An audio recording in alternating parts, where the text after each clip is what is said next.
Le Club Culture d'Europe Matin. On commence donc avec le livre du jour. Nicolas Caro, ce matin, un roman qui vous a secoué ? Et oui, à ce point-là, ça faisait longtemps quand même. Ça s'appelle La loi du moins fort chez Gallimard. Premier roman de David Ducreux-Sainçay.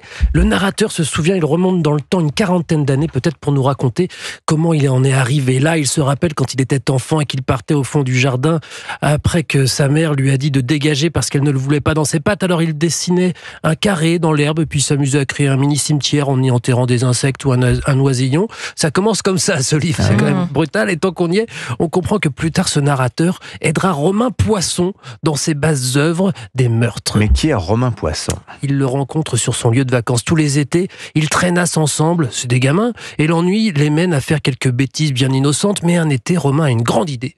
Il veut être élu, bien sûr pas tout de suite, il est trop jeune, mais son idée géniale, c'est de parcourir les environs, de rendre des services, de se faire connaître pour que quand le jour viendra, tout le monde vote pour lui, pour eux, parce qu'il y a son assistant aussi, et donc le narrateur se retrouve à marcher devant Romain, qui lui fait comme s'il avait un chauffeur, même si pour l'instant il n'y a pas de voiture du tout, mais il faut que chacun s'habitue. Ah, il n'a pas la meilleure place, le narrateur. Non, mais bon, au moins il est considéré, et il préfère ça, tout sauf rester chez lui, puisque sa mère est folle alliée, et c'est un enfant battu par sa mère. C'est assez troublant, dans ce genre d'histoire, c'est souvent le père qui prend le mauvais rôle.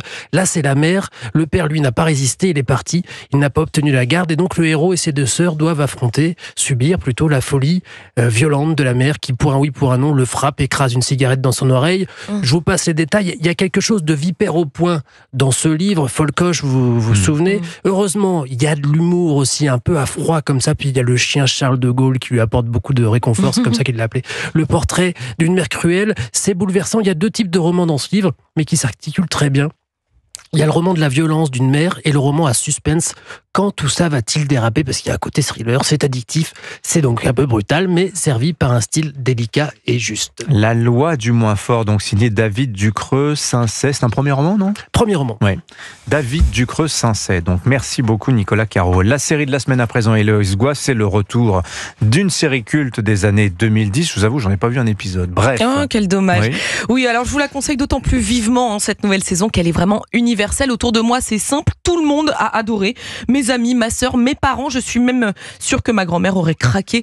Il faut dire que ce retour 14 ans après la première saison est magistral. C'est pertinent, drôle et très malin. Bon, vous vous rappelez, sauf vous Dimitri, initialement, bref, c'était des pastilles de 3 minutes dans lesquelles le personnage de Kian Kojandi racontait surtout ses mésaventures avec les femmes. Je lui ai demandé, tu fais quoi dans la vie ? Je suis caissière. C'était pas intéressant. Dans un sex shop. C'était intéressant. Du coup, j'ai plein d'échantillons. C'était très intéressant. Elle m'a dit, Je vais fumer. je supporte pas la cigarette, mais je supporte pas la solitude. Bref, je vais draguer cette fille. Alors qu'est-ce qui change dans cette nouvelle saison ? On est sur le même ton Le même ton à peu près, mais le format change. C'est beaucoup plus long puisque chaque épisode fait désormais 40 minutes. Et puis ça y est, Kian Kojandi plonge bien malgré lui dans la quarantaine. Je scrolle plus longtemps quand je dois renseigner mon année de naissance sur un site. Je dis, Non, pas de café après 16h, après je dors plus. ah non, je fais pas de mélange. Mon médecin m'a dit, Bon, il faut surveiller l'hypertension et le diabète. Hein. Pourquoi j'ai quoi ? Vous avez 40 ans. Petite merde. Quoi ? Non, je dis, vous avez 40 ans. Pas moins de 180 acteurs ont été appelés pour cette saison et parmi eux une ribambelle de stars. Doria Tillier, Aurel San, Alexandre Astier, Blanche Gardin, Jonathan Cohen et Jean-Paul Rouve. Il joue ici le voisin attachant atteint d'une maladie pas si rare. Moi aussi je l'adore, parce que ma grand-mère faisait de la soupe. j'ai vite découvert que Jean-Jacques était un moi aussi. Les moi aussi, ce sont des gens qui, quand tu leur parles, n'attendent qu'une chose, c'est de pouvoir dire. Moi aussi. Mec, attends, mais moi aussi. Pour raconter une anecdote. Moi aussi je suis allé dans le Nord. Enfin, dans le Nord de la France. On en reconnaît tous, moi aussi. On sent le travail colossal dans cette saison. Il y a un nombre incalculable de punchlines et de formidables trouvailles visuelles. Ça file à toute vitesse. Et puis on se reconnaît forcément dans au moins un des personnages.